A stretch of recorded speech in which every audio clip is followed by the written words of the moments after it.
Hey, good Friday afternoon to everybody. What is going on? Actually, it's still morning on the East Coast and West Coast. Good morning to West Coasters. But I'm on the East Coast this week. I am just down the shore a bit from Chris. Not far. I was real close a Yeah, couple you were. days ago. I'm in Maryland right now. I'll be back in Jersey in a couple days. Chris is up in Massachusetts. And we want to talk about Amway soap. Not Avon. We could do Avon. We could do Avon collectible bottles. Yeah. Mary Kay. We could talk Mary Kay. Mary Kay's still going, I think. Yeah. Let's talk about timeshares, shall we? Oof, those are rough. I own two, and I got to tell you, we have used it to vacation and stay in places we never would have paid for, never would have went to. And so if you have a timeshare and you use it properly, you definitely get your money's worth. But you got to use it, and you got to go, and you got to know, am I doing points? Am I doing resorts? Blah, blah, blah. But, we have had ones for 22 years now. And, we've stayed in 5-star hotels in London that I would have never paid for, So yeah, if you ever want to talk about timeshares, I can talk about them because I use it to the max, and I really even paying the yearly dues, I stretch it. So those yearly dues end up being about I get like 9 times my money. What am I going to say next? It's all on how you use it. I don't know. You should write a book about it. Oh, I don't think there's and I probably miss out on some things, but. As long as you use it, we're doing 2 weeks in Hawaii for our anniversary, and we're staying at resorts using the timeshare. So 2 weeks in Hawaii is not cheap, especially at a resort. Oh, that's nice. Yeah, you really could. I mean, if you wanted to, clearly you're known for thrifting, but anything that can benefit people to be like, hey, I want to learn. Like, what should I learn before buying a timeshare? What should I be cautious of? Like, is buying a timeshare for me? If I do have a timeshare, how do I take advantage of it? How do I get the most out of it? All these questions a lot of people have. If you personally have the answer to them, you can put those answers in a book, put it on Amazon, and now you have a product and a funnel and a business and a royalty generating. But then it's like, where do you start? Where do you stop? Like, hey, I'm supposed to be thrifting. I got a show coming up. I don't have time to write this book. So my brain instantly goes there when you say, oh, I'm good at something, because it's something that can either make people money or save people money. Yeah. And those are the easiest things to market. And those are the things that people are looking for information about, and they want to find it from a trusted source. So if they're like, hey, this person literally wrote a book about it. All right, I'm going to trust it. I'm going to buy it, and get a whole business out of it. So speaking of writing books, hey, little Birdie told me you wrote a new book. Wrote a new book, another book.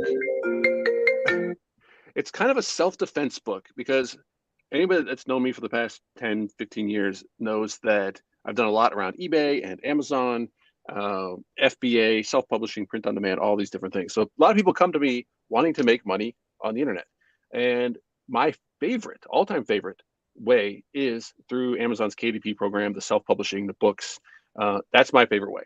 I think it has the most potential upside. I do think anybody can do it. However, not everybody can do it. It is a different skill set. It's not something that everybody can just walk into. Everybody can certainly get to the point of publishing a book if that's what they wanted to do, but it's not the easiest thing. Just because it's not easy doesn't mean it's not possible. Now, if you want to get into the easiest way to make money on the internet, my go-to is flipping. My go-to is thrifting. It's yard sales. It's thrift stores. I don't know of any easier way where you can actually make a significant amount of money. OnlyFans? Again, not a skill set I think everybody out there has. Like I would not do well, I don't believe, on OnlyFans, right? I don't really have what it takes. But anybody can flip. Now, if you live in remote Alaska, then it might be harder to flip. I mean, you can still buy stuff from online estate sales, though. I guess there's always a way. But I mean, yes, remote Alaska. But I got to imagine, though, in Alaska, and not the most remote parts, but there are people coming and going in the fisheries all the time. So I got to imagine, probably a lot of that.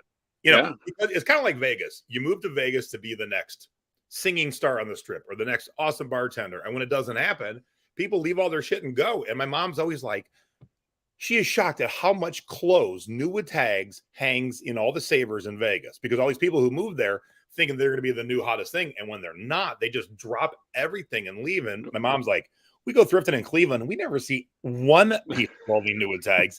But in Vegas, it's just rack after rack after rack of new with tag stuff. So yeah, any place that people are kind of transient, Alaska, Vegas, you're gonna have a lot of that. Dude, I think that's a good point because as I wrote this book and I'm trying to like have it cover everything. So someone who comes in fresh and new, they're gonna understand, okay, what kind of places can I go to find things I can flip? How do I look things up? How much should I pay? Where do I list them and sell them? All these different things. There are going to be different parts of the country where different styles and different types of flipping are going to be just make more sense. Like if you're in Vegas, you're like, I can't believe how many new tag. I'm going to start a Depop store and a whatnot and all this. Like that might make more sense for a flip type business in a place like Vegas where there is. I remember you told me the number of houses where they do clean outs and it's just fully furnished. The family just literally. Oh, it was when the first mortgage crisis went through. It was years ago, and people just left the entire house full of everything, and they had crews come in and clean this stuff up, and take it to thrift stores or sell it or process it, remove it somehow. But you might be in a place like Ohio where you don't have those type of things. And just different parts of the country are going to be different. And I think people need to kind of just recognize that and embrace it and be like, hey, I live in this part of the country. These are the type of flips that are just more prevalent or just abundant around here. And maybe I didn't really plan to flip clothes, but that's what's here. Because you could buy furniture and refinish it. That's certainly not for me. I'm not looking to move furniture and refinish furniture and sell it. Although you certainly could. If you're good at it and you have the space, you can make a lot of money refinishing like mid-century modern furniture. If you want to do small stuff, if you like, there's just so many different ways. And I wrote a whole chapter about. I just bought this. Do you remember the Sony Explode boom boxes? They're like the big red speakers on the front. I've always wanted one of those, so I found one like the top of the line model. It had a broken antenna and it was missing the remote. They want $10 for it. It sells for about $150 to $200 on eBay. The sellers are charging like $100 plus $100 shipping, which like it's big, but it's not that big. Like it's weird because all of the sellers that are selling it are kind of doing the same thing. But I would sell for like $150, $200. So I bought it for 10. I bought a 2-pack of antennas off of Amazon for I think it was $7 delivered. So I replaced the antenna. Battery compartment was super clean. It did come with a power cord, although if it didn't, you could buy a power cord for $10. I looked that up, and I got the remote for $11.99 off of eBay. Just search for the model number plus remote. So yeah, I got a little bit more into it. But like that might be the type of flip that is left behind if you get to a yard sale or a estate sale late, and like all the easy low hanging easy picking deals are gone. Well, there's still other deals. It's not that I've never seen like someone come in and literally swoop up every possible kind of flip. They got the Pokemon cards, they got the plush, they got the clothes, they got the shoes. No, I've never seen it. So maybe if your like preferred type of flip is already gone, that's okay. There's other flips because it's just a flip business. Unless you just want to specifically be a Pokemon flipper or a plush flipper, like you can if you want. But I use all these examples just to kind of demonstrate to people like these opportunities are out there. It's not always the exact same opportunity, but if you get a little bit creative and say, oh yeah, I can totally flick set up. Oh, that just needs a power cord. Just needing a power cord might be why so many other people left a very profitable flip behind because they're just being lazy, or they're not thinking about it, or they just don't want to test it, whatever it might be. It leaves the door open for an opportunity. Speaking of opportunities that no one in their right mind would leave behind, and my friend Charlotte almost did. Ooh. Look at this baby bottle. Wow. And you can see how big it is because that's the back of her minivan there. It's an actual legit bottle that is an actual rubber nipple. So it is just a very large size. Guess how much it cost? And she almost left it behind. Well, they want like $5 for it, $10. $1. Sometimes you have to charge $1 because if it's free, people will think it's broken or dirty or something. Yeah, she almost left it behind for $1. And I said, you almost left a 3-foot tall, legit baby bottle behind for $1. And she goes, well, who would want it? And I go, somebody. Off the top of my head, guys who are into the fetish of being babies would pay big money for that because that is an adult-sized bottle. And I'm not even thinking like maybe you got a little baby clothing store. That'll be a good display, But I'm just like store display, yeah, easy. Yeah, I go, but that would be an easy $100. And then she was like shipping, and I go, that's easy. You throw that in a square box, just an inch taller, packing around the top, you're fine. Like there ain't much to that, It's really pretty easy. You just got to find a big enough box. That's it. Well, that's another one of those things. Like people probably passed on it because like the reasons she gave are legit, right? If you're like, hey, it's big, how am I going to ship it? Like you might not have room to store it. right? You might think, that might take a while to sell, and I really don't want to store it that long. If that's your reason, great. But I just don't want to hear reasons like that from people who say, oh, I can never find anything to flip. Like, hey, maybe you have to buy the big baby bottle for $1, right? Maybe it's not your ideal flip, but it's still a flip, right? Like, I've been trying to buy fewer large and oversized items because I've got too many. I've been buying chairs, like the flat back slat chairs. I got a bunch of those. I got peacock chairs. I've got fireplace sets. I got a whole list of this oversized stuff because kind of I couldn't help myself. I was like, holy cow, look what this thing's selling for online. But then, like, you have to store it and you have to sell it, and then there's more work that goes into it. But I haven't been able to control myself, so I'm getting better at controlling myself. But I understand it when someone says, yeah, it's too big. But the who would want it question, no, no, no, no, no, no. That question needs to be like It's like you removed find from something everybody's vocabulary. that's like a one of one kind of thing in terms of you don't just have 100 of those out there somewhere. That was made for a baby store or something as a display. Those aren't just a common thing. Yeah, I'm in a condo in Ocean City. You can find these glass balls anywhere because yeah. these are vintage ones, cheap. Find them a million places. So sourcing those, probably not. They're these modern ones are cheapy. To find a 3.5 foot tall baby bottle with a real nipple, what? Someone's gonna want it. And like I honestly I don't even think that way anymore. Like, oh, who's gonna want this? Like I have a clock right here. I have a flip clock, which I love using as an example. Yep. It's got the classic flip. Unfortunately, it doesn't work. Right? Yeah, I have one too. It doesn't work, and I am definitely not skilled enough to get in there and figure it out. Right.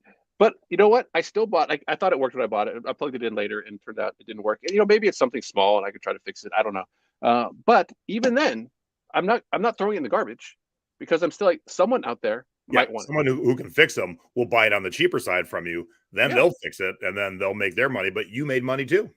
Right. Or even if they just want it as is, if they just want it for display, they just want it like on a shelf just because they like the look of it, whatever it might be. I'm not going to say, oh, I know me, Chris Green in Massachusetts. I know that there's not one person in the world who wants this item. Therefore, I'm going to throw it out. That's what eBay's for, right? Put it up. And hey, if nobody buys it, even for like a ridiculous low price, then yeah, maybe you found something that literally nobody wants. And yes, maybe the best thing to do with that is to throw it in the trash. But I'm trying to think of an item where like that would be that bad, other than like common nonsense that nobody's buying anyway. Especially something like this. I know somebody wants this clock. So those of you in the chat, but I'll list it accurately. What are the two movies that have made those flip clocks famous? There are two different models from these two movies, and people buy those specific models all the time because of the two movies. So a little pop culture trivia right now. What two movies? That's a good question. I don't know that. Feature flip clocks that people want to have because of they're in the movie. You don't know either one? I don't. All right. Jim Saddlemeyer has number one, Groundhog Day. Every day. I've never seen Groundhog Day. One, and you hear Sonny and Cher start singing, and yep, Carolyn's got the other one, Back to the Future and Doc Brown's lab, studio, barn, whatever you want to call it. Is it the same one in both movies? Nope, different brands in both movies. One's brown, one's white. But those, and then people keyword spam every day. Like the one from Groundhog Day will be all the titles. Sounds like a bolo to me. Yes. All right. So the reason we're chatting today and we're saying hi to everybody is Chris has got this upcoming webinar. He's written this new book. It's called The Flip Game, and it's has a lot to do with how I don't have my phone on me. A lot to do with how to use your phone out in the field. And we, when I say we, Chris and I have talked to and have led thrifters of all shapes, sizes, ages, creeds, sexual orientations, political parties. And not everyone can use their phone with the same amount of skill as me or Chris, let's say. And I see people in the field, like here's a great example. And if this woman's watching, I don't mean to throw you under the bus, but she found a tiki mug the other day, Chris, that had the brand on the bottom and the catalog number, and it was a coconut. And she asked for help. I go, what more do you need on the product? Brand, catalog number, we all know it's a coconut. And so when she looked it up, Chris, she only looked up the words of the brand. And then she's like, there's so many. Well, type in the catalog number and or the word coconut, and boom, narrowed right down. But that's the prime example of she ain't that advanced in the research skills. And so Chris wrote a book to help you take it to the next level when you're out in the field and you're looking at this. Oh, geez, this was a lot heavier than I expected. Hold, please. And you're looking at this. You're like, should I buy this? Well, if you don't know how to use the phone properly, you might not get to a yes or a no. But Chris is going to help you. Now, what's amazing to me, Chris, this is what's blowing my mind. Hurts my head, Chris. Your webinar is free. And along with the webinar comes a free copy, Kindle copy of the book. Yep. Now, we've had a lot of signups in the Thrifting board, but there are thousands and thousands and thousands of people in the Thrifting board that haven't signed up yet for a free webinar taught by one of the OG e-commerce dudes, Chris Green. Comes with a free Kindle copy of the book. And so I ask those of you who are watching live right now, if you haven't signed up and you're watching us right now, why haven't you? This goes back to, I know why. I see people in my group who go, what's pirate ship? I've never used it. Oh my God, Chris, we've been talking about pirate ship for like 10 years now. Or, hey, what's your Terapeak research tell you? Oh, I never remember to look at Terapeak. Well, then you're an awful seller. If you never remember to look at the free tool that gives you 2 years of data, you stink at this. Now, why haven't you signed up? What do you think, Chris? What do you think the reason is? I will give grace to as many people as possible. And I think people are just busy. They probably missed the post. There's so much good content in your group that people are just trying to fly through. They might miss it. I would certainly understand. And that's why I want to like sweeten the deal a little bit. I want to sweeten the pot and be like, hey, only for people who sign up from within your group, I'm going to give them a chance to win this flip. And like, I don't know. You think people will keep it, or you think whoever wins this is going to flip it? It depends, so because of me, there's been a lot of people in the Thrifting board over the years who have gotten into Tiki who weren't into it at all. Wasn't on their radar, didn't know anything about it. Now, everyone in the group knows now to look for Tiki things to flip, but there are plenty of people who said, I like this Tiki game. I like these mugs. I like going to these bars. I like decorating like Jason decorated. So they're into it. So you, in your awesomeness, find one of the holy grails of people. If you don't know what that is, that's an ice bucket. And so that's the ice bucket I use when I'm making drinks for friends. It is one of the most amazing Tiki ice buckets, for lack of a better term, that's out there. So if someone in my group wins it that collects Tiki, then like Jim Settlemeyer, for instance, got some Tiki, I can see him using the bar. But if someone else wins it, that's a $250 ice bucket that you could flip and make a quick $250. So that's the most recent post. I said, not only do you get a free webinar with a free Kindle book, one of y'all is going to win this ice bucket. And you would think 10,000 people would have signed up like that. You'd think. It's pretty good odds coming from your group that someone's like, there are worse odds. People are buying lottery tickets that have no odds, right? So you have pretty good odds, overall of winning something like this. And this still has, I looked at some of the ones on eBay. A lot of them have this piece ripped off. They're missing this. You can see the lid falling off the bar when people are drunk. It hits right on that. Yep. Bye. No, this thing, I doubt this was ever even used. I mean, it's like a little dusty, but it is not used. And I found this at a yard sale. And what I love to tell people is like, I was not the first person at this yard sale. Now, this wasn't super early, but this wasn't a story of, hey, I got there at 3 PM and it was still there. It wasn't that. It was probably 9:30 or 10 on a Saturday. And it's just sitting there. And like, I kind of knew, I was like, I'm pretty sure, but the thought goes through my head of like, is it a reproduction? Is like, did they make that again and they sell it at Home Goods or something? Like, this looks like something that they could reproduce at a Home Goods if you see it for the first time from like 20 feet away. Like, well, maybe, because what are the odds that I stumble onto a $250 like kind of holy grail ice bucket at the yard sale? And there's no price on it. So I see it. I check it with Google Lens just in case. It's got a easy keyword on the front, this brand Livorno or whatever it says. Put that in, it comes up right away. Super easy to identify. Clearly selling for a premium price. I'm like, how much for the ice bucket? And they're like, oh, they were like kind of hesitating. They're like, I don't know, man. And I'm thinking they know it's valuable, so they're gonna like, want to charge a little bit more for it. They're like, maybe like $10. And like, whenever someone says that, that's when you can easily say, how about 5, right? Like, how about half of whatever number you say? Oh, yeah, my mom would. She'd be like 350. Like, and I knew I could have got it for 5, but I didn't bother. I was like, deal, 10 is more than fine. And then like I'm excited, like take a picture of it. I'm excited to send it to you because I knew it was something that you would appreciate. And it's like these are the things that people can find if they put themselves in the position to find them. So I mean, those are the things. This is what I put in the book, and I'll kind of give a preview of the webinar. I cover 4 different things, and each of the 4 things has 4 things, right? So the 4 things. First is there's 4 secrets, and they're not. I'll tell you, they're not really secrets, but they're things that I see people either underestimate or just not have a good understanding of that keep them from putting themselves in the right position. My 4 favorite places to go and find things to flip, the 4 steps to identifying something, and I put it into a nice fancy flow chart. So like you can't mess this up. If you see something, you follow this flow chart, you'll be able to tell what it is and see if it's worth flipping, or you'll be able to pass. And then you can move on to the next item. And you won't have to go on Facebook and be like, hey, does anybody know if this is good to sell? Like, no, you're wasting time doing that when I want people to be able to have the skills to identify literally anything. Because if you can identify it, then you can see what it's selling for and you can make a decision if you want to buy it, to flip it or not. And then you have all the power. Like then you're in control. There's nothing stopping you anywhere that you go. And the last one, this has never been brought up before. I call it the find 4 method. I'm convinced that out of every 100 items, if you just take 100 items randomly from a yard sale, 100 items randomly from a thrift store, I'm convinced that 4 of those items will be worth flipping. 4. I like that. And I say that, have you heard of the 80-20 rule? Yes. So it's based on the 80-20, but it's 80-20 taken to like a different kind of level.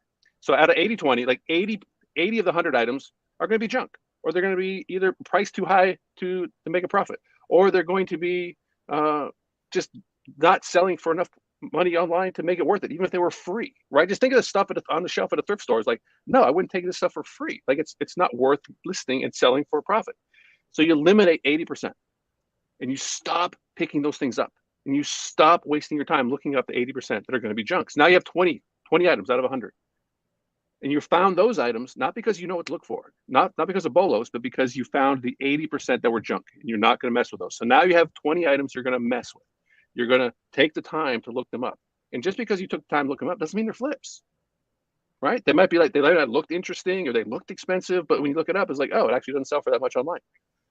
But you had a better chance of finding one of those flips. And I'm convinced out of that 20, there's another 80-20. So it's 20% of that 20 is where you get that 4 items. 4 of those items are going to be worth flipping. And you do that enough that I am convinced it's going to average out to that. You might get really lucky and find a whole bunch more. You might be striking out and they're just poor junk.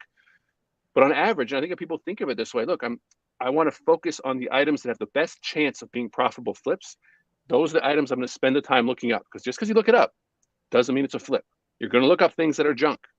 Oh, but you want to look up things that have a better chance of being a flip. I scan CDs all the time that I don't know, and which is, I'm sure that's shocking to some people to hear that there's CDs I don't know, but there are so many CDs to release by bands you've never heard of.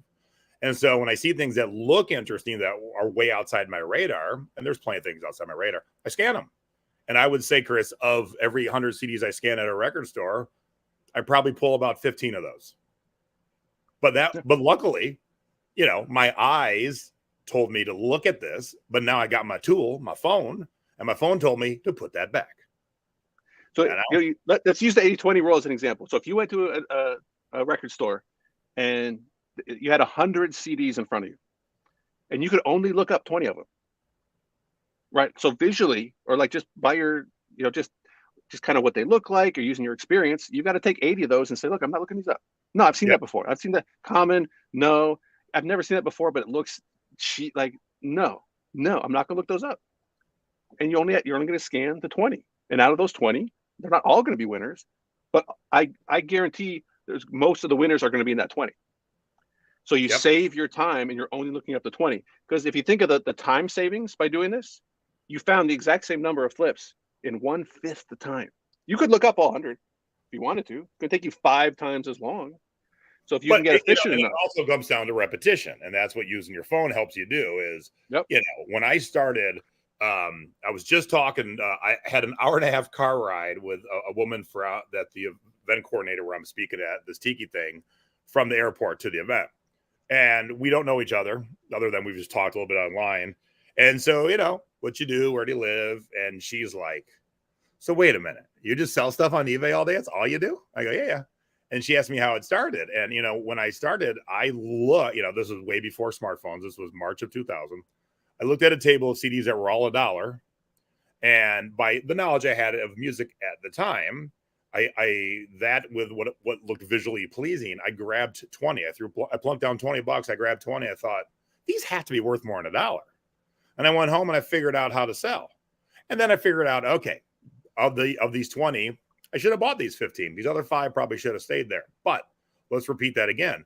And I kept repeating that without the ability to do any research back then, to the point where the postman, don't forget, this is way before printing labels at home. The postman yelled at me at the counter and said, we can't keep doing this. And I go, what do you mean we can't keep doing we can. He goes, you're mailing too many things every day. I mean, within 3 months, I'm shipping 500 CDs a month. And back then, we also didn't ship every day. So I'd come in like 2-3 days a week. So, I'd have, 50, 75 CDs at a shipment, and he was mad at me. But it's that repetition of going and going and going, figuring out from your mistakes. But boom, once the phone gets invented, holy shit, that's game changer. Smartphone, that is, not just the phone.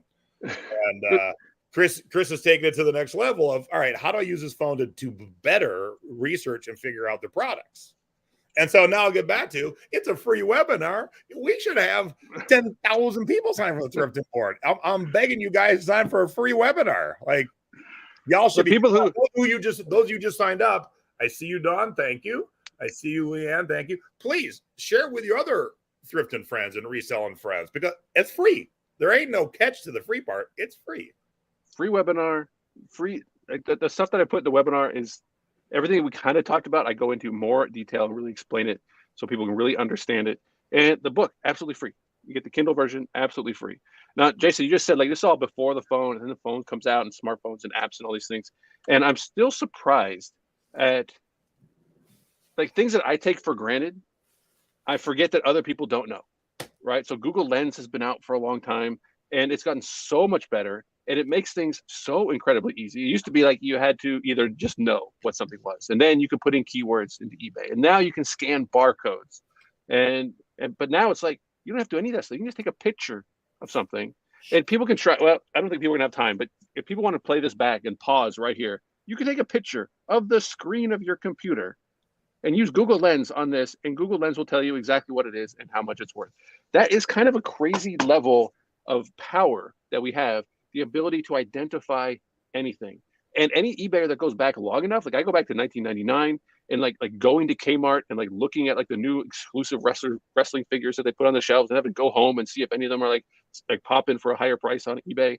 All this stuff. Like now we have the ability to identify anything in person or through pictures of like an online estate sale, whatever it might be. It's almost too powerful, which is one reason why I wrote the book. Is like, okay, now that you have this power, what do you do with it, right? Do you want to try and flip everything? Like, slow down. Do you have enough room to store that big stuff? Do you have a big enough vehicle to take that stuff home? Otherwise, you start bidding on stuff at an auction because you're like, oh, I can flip that. Then you're like, oh, wait, I brought my little hatchback. I can't get that industrial copier. And like, I've seen people not think this stuff through, and then they can't get the stuff home. But I get it. You get excited about a flip because you're like, oh, I can buy this for 10. I can sell it online for $100, $200, $300, and you just can't stop. So the book will kind of help you kind of get a handle on that and be, okay, what kind of flips am I looking for? How can I identify them? What are the best flips for me? What am I trying to do? Am I trying to make $1 million, or am I trying to make, my car payment? And that's it. And once I make my car payment, I'm good, because I don't want to go out I'm not up to, waking up early on Saturday morning, right? So people can choose to run a flip business however they want. Small, big, they can turn it on, they can turn it off. But I tell you, and I use this story, my mom retired early because she was selling books on FBA. She was getting them from thrift stores. I know I've told you this story probably a dozen times. But the fact that she retired early because she knew she could make money if she wanted to. It wasn't because I have to do this book job now. It's like, no, she knew she could stop the book job and she could pick it up again whenever she wanted to. So kind of having that confidence, you imagine at a retirement age, just finally now having that confidence to be like, I don't need this job. I know how to make money when I need to. if I want to. If I have something come up that I want to make some extra money for, I know how to do that. I know how to flip. I'll turn my eBay store back on. I know how to use Google Lens. Oh, there's estate sales coming up. Great. Like that, to me, that must be just such a freeing feeling to know that you're kind of in control. You're not like living large, not that kind of financial independence, but you have the financial independence to have that confidence that like, yeah, I'm not reliant on someone else. If I need to go make $1,000 in a month, yeah, I can do that. You know, my folks were the same way. So when they retired, they were already selling. I'd already taught them how to sell. So they retire and they go, you know, I guess right after you retire, you go talk to your money guy, and your money guy tells you, okay, you can take out this much a month and your money will last this long. And so I think the money guy, and my folks did good with their retirement. And I think the money guy was something like, you'll run out of money if you live to 90. So then they start doing eBay. And of course, all this extra money isn't accounted for in the money guy's eyes because he doesn't realize they're killing it on eBay. So they see him a couple of years later and he goes, well, this makes no sense. And now it says you're going to run out of money when you're 94 because they're not as dependent on the retirement money because they're making money and they don't have to go get a job greeting people, standing for 8 hours at Walmart, you know. And my folks do it like your mom. They're not full-time like you and I do things.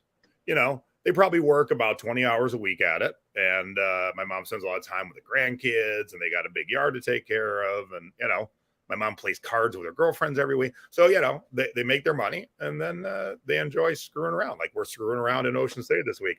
You know, Steve's got a good, you know, comment. One reason is FOMO. People are afraid they take too long looking up things, then they'll miss the next deal. That's the great thing about this webinar, Steve. Chris is going to nail you down and explain to you how you can look up things quickly and not have analysis paralysis. It's a bad part of human psychology where the more time you spend on something, the more attached you get to it. And you may have seen this if you've ever gone to like a website where they're trying to sell you like, you know, vitamins or something. And they're like, just tell me how much this is. Have you ever gone to a website where you're like, just tell me how much it is. I'm kind of interested, but just tell me how much.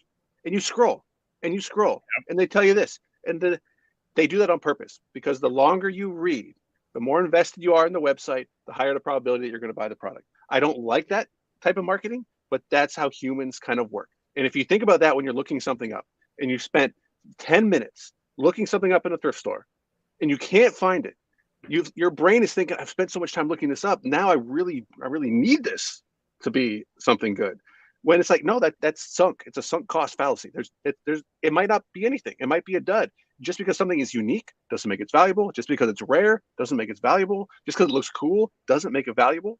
So you can find something, and then if you spend too much time, and again, that's one of those things I can't imagine. I can't think of the last time I spent more than a few minutes trying to look something up. If I can't find it in a few minutes, either I'm just going to make a decision to buy it and worry about it later because it's cheap enough and it's not like a thrifting emergency, or I'm going to put it back. And just like you said, like this FOMO of like, oh, but what if I put back something that's a winner? You know what? You got to be okay with that.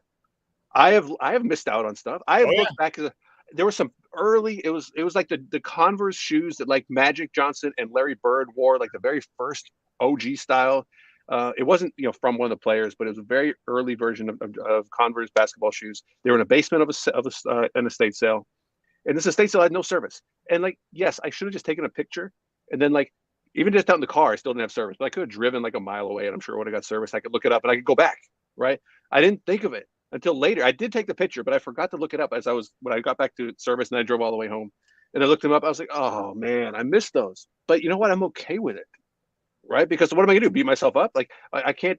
If you let stories like that haunt you, then the next time you go to a sale, you're gonna like, I gotta look up everything because I don't want to have that, that FOMO. Like no, you've got to be okay. Like, yes, you will miss things. But at what cost are you trying to avoid missing things? You're gonna miss more things trying not to miss one thing. And your brain will mess with you. I say human psychology is really weird. If you spend a lot of time looking something up, you're going to get attached to it. And then you find out it's junk and you're still attached to it. Like these are things you kind of have to overcome and recognize, which is why I like to explain this to people. Is they can say, oh, that's that part of human psychology where I'm attached to this item. That's actually people's death piles. If you want the perfect example of that, people have a death pile of stuff that has not sold and will not sell, and they won't get rid of it. They have to like have everybody come together and support them and say, we're going to help you get rid of your death pile. It's garbage, but we won't get rid of it, right? It's not garbage in the sense of like it has no, but it doesn't have any value to sell online. yet we don't get rid of it, right? Like that's that same type of thing where we have this sunk cost attachment to things. And I hope my book helps people get over it. I think even just understanding that bug, not necessarily a feature of human psychology, might be able to help people. So next time they're doing that, they're like, oh, I remember Chris and Jason talked about this. Yeah, I can't find out. I can't figure out what it is. It might be expensive, but I'm putting it back because I got to get back to work. Yeah, Kathy, you could if you pause this, you can't come right back to finish it. But wherever you're watching this, Kathy, this will be on there to watch later. Just hit play and kind of move to where you were in the thing. All right, so the webinar is June 21st. That is 5 short days away. I just realized that's right after I get home from this trip. Oh, it's Wednesday. Okay, cool. I won't die. But there it is, flips.net/Jason. Get signed up. And you definitely want to use my link for those of you in the thrifting board, because if you could grab the ice bucket there, Chris, someone only in the thrifting board is going to win this. So if you don't sign up through my link, you won't be in the running for that. So make sure that you sign up through my link. And please share that link with your friends who thrift. There are other prizes too, but you guys specifically are going to get the opportunity to win that. Now, Chris, when you found that, of course, it looks cool, but you didn't know it was a Tiki Bar Holy Grail. I did not know it was Tiki related exactly. It's definitely cool. And like, if you ask me, I'd definitely say, yeah, I could see that in like a Tiki motif, but I did not know it was actually directly related to the Tiki scene. All right, so let's talk about Tiki motif for a second. So there was a store called Oceanic Arts in Whittier, California. They were ground zero for all things Tiki. They were a warehouse. They were like a Big Lots or a Kmart of just Tiki stuff. So Bob and Leroy were the two guys who owned it since they were young guys. One has since passed on, and the other one is retired. He's late 80s, early 90s. But they had, if you needed thatch, if you needed wall covering, if you needed panels, if you needed these lights, if you needed tikis, if you needed paddles, if you needed war clubs, they imported some stuff and then they carved a lot. And so their stuff's amazing. And so these are called Oceanic Arts lamps. And so they look like a variety like this. And I saw another one around here.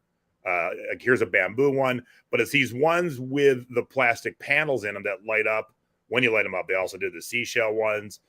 So I'm at a garage sale, Chris, and again, it wasn't the first sale of the day. I wasn't there at opening. I wasn't even going to that garage sale. I was out running some errands. Here's another example. There's the starfish in the lucite, just cool stuff like that. So I see this garage sale and I pull up and I get out. And so no plans to be there. And I see 2 of these type of lamps sitting on a table. And I have never power walked so fast in my life because I didn't want to see anyone to see me sprinting towards it. But I wanted to get there before anyone else noticed them. And, it's like 10 a.m. So I'm sure those garage sales have been going for an hour, 2 hours maybe. And I know what they are. And they're worth anywhere from like $500 to $1,000. And I go, hey, now I'm playing it cool. Hey, these are kind of cool. Do they work? He goes, you want to plug them in? I'm like, sure. So we walked in the garage, we plugged them in. I'm like, and I'm pretending again, I don't know shit. You know anything about them? And so there used to be a tiki bar in the Venetian called Taboo Cove that was a complete failure because they put in a place where no one could figure out where it was. And so it came from there. So it had this pedigree of a cool looking bar, but it came from Oceanic Arts. And I go, how much? And she goes, I don't know, $40 each. Like I could, again, if it was my mother, she would have haggled them down to 20 each. But I couldn't throw $80 fast enough at her. But I wasn't the first one there. And I knew it. But if you didn't know it, what you're going to learn from Chris's webinar, you would definitely know to buy it at that point. I think people, if they don't psych themselves out, so they come up to a sale at 10 a.m. and they're not thinking, oh, all the good stuff's already gone. It's like, no, come up and you see lamps like that you've never seen before. Get your phone out, use Google Lens, see if there's any markings on them, whatever it might be. But then make a decision. You look it up, you're like, wow, these actually appear to sell for that much. And then we want $40. Yes. Now, in step 4 of my 4-step flowchart is, do you want to mess with it? Because someone might look at those and be like, these are amazing, but they're too big for me, right? It might be something that someone says just personally, I don't want to mess with that. And that's totally fine. As long as someone's not like, oh, I can't do that, or those are too big to ship. It's like, no, they're not too big to ship. They might be too big for you to ship, And if you want to personally pass, that's fine. But yes, those are amazing flips. And if I saw something like that, and I was someone who's like, you know what, they're too big for me. That's why you have friends online. So you can send a picture and be like, hey, I found these. What do you think? And honestly, the more I even think about the stuff being too big, I can't imagine passing on something because it's too big, because we live in the days of Facebook Marketplace, right? Like, will you get as high a price as on eBay? Maybe not. You might actually get a higher price depending on what it is if someone really wants it. But if you don't want to ship it, Facebook, I just sold, the butterscotch pony from For Real, like the biggest pony that they ever sold. Just sold one today on the driveway. But like, I'm not shipping that, but I put on Facebook Marketplace and someone came and picked it up, gave me cash in hand. I sold a dinosaur 2 weeks ago. It was 2 or 3 weeks ago. The giant dinosaur, right? Like, no, you're not going to buy that to ship. But if you can pick it up and you have a vehicle that can get a home and you're okay storing it, you got a few, cubic feet of extra space that you can put these things, put it on Facebook Marketplace and sell it that way. Or again, buy them and give them, sell them to a friend for just a super small markup, or even just that cost, or someone who does sell on eBay and wants to mess with stuff like that. Otherwise, you're going to leave this massive, massive profit behind, because items like that, say, I don't know why people don't. I think people like us think that everybody's a flipper. So like at 10 o'clock, you're like, oh my gosh, there must have been a whole bunch of flippers that came by. No, probably a bunch of people came by and said, look at these lamps. They're really great. Yeah, but they don't match our sofa. So they don't buy it. Like, they're not thinking, and they're not in flip mode. Match our sofa.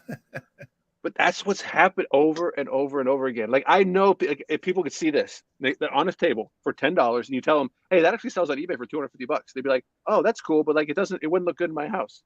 Like, they have no I don't drink. Intention. I don't like nautical shit, but I do like, because no one watching this will never say, I don't like $250. There's a lot of people that will say, I have no intention of buying and selling that. But they still go to yard sales for other reasons. They're looking for stuff for their kids. They just like to get out of the house, whatever it might be. And the point is not to assume what other people are doing, right? Because I'm like you. I see something, I like start walking fast. Like, I got to play it cool a little bit. And most of the time, we don't have to. We don't have to play it cool. They would have sold it to you for $40. You and I, because we can make really long gates. We can move quickly. We are faster than most. Yeah. We can cover a lot of space, whereas my little wife couldn't. She'd have to run. Actually run. Yes. So I just lengthen my stride and I can get places a lot quicker. Did you guys keep those lamps, or did you? Oh yeah, they're hanging in the house. Absolutely. Oh, nice. Toronto Greenhouse wants to know, will the webinar be recorded for those people who can't make it live at 8 p.m.? It will be recorded. You can watch the replay. It's totally cool. The webinar will be fun for the prizes, to do it live and all that stuff. But I understand if people can't make it, you'll still get the free book. You can still watch the replay. Not a problem. And if you use Jason's link, you will still be entered to win this. I'm like a little jealous. I really want to keep it, because I actually do have a bar here, and I got a drink shaker machine and a little fridge and all this. I don't have an ice bucket, but I'm gonna have to find another. You know what? I bet this summer I find another one of these. I'm calling it right now. All right. I'll end on this. So I'm in New Jersey speaking at a tiki industry event, and I had 4 days. The event happens 2 kind of weekends in a row. And I had some downtime in between. So I said, hey, to my folks, want to meet in Ocean City, because there's a ferry right from New Jersey, right across the bay from where I'm at, to Delaware. They said, yeah. So, we've been out shopping a little bit, and I don't have a lot of luggage with me, so I don't have a lot of space. But guess what I found, Chris? So, I use my phone to make sure, but I know this Christmas CD, this is going to be $20 at Christmas time. These 3 CDs are not rare nor expensive. So Mannheim Steamroller, Amy Grant, and Amy they're Grant, new, but they're sealed, and they were $1. So these are $10 sealed at Christmas time. So for $3, here's $30. And then this Beach Boys was $4. This is a $25 Beach Boy. Make me bigger here. Oops. Yeah. This is a $25 Beach Boys CD, and I had not seen this one before, so that's why I pulled it out, because I'm like, I don't know that one. Big punk fan, Black Flag. This is like a $30-$40 CD. And then this, I have never seen this Jackson 5 CD in my life. So that's where I'm like, okay, I've been selling CDs for almost 25 years now. If there's a Jackson 5 CD I have never seen, it's gotta be rare. And so this sells on Amazon for about $50, and this one is sealed. And I paid $7. So right here, and there's one in the car. Some must have fallen in the bag. That is a $25 constant Christmas CD. So in this little stack plus one, it's like $150 right here that I spent, like, I don't know, $14 on, 10 times my money. And you had fun. Yeah. Yeah. So That's why my it's folks called the are out. game. They're looking for stuff for their house in the nautical realm. And every little antique place we're in, someone had CDs. So I stopped in, and I can't take a ton home with me, but I'll take $150. You can manage that. Yeah. Yeah. Yeah. So they're everywhere. But that comes from years of me using my phone as a device to do my research, and I crush it. When Chris said don't spend 10 minutes, I scan a CD and have an answer within 2 seconds. I rarely have to do anything else after I scan it initially. Sometimes just it looks wonky and I'll go one other place to scan it just to double check. But most times it's scanned 2 seconds. I know it. Let's move on. So it can be done no matter where you're at. So with that, I say, Chris, thank you for your time hanging out today. Good to see everybody. Glad to see you signed up. Please share that link with your friends who are thrifters.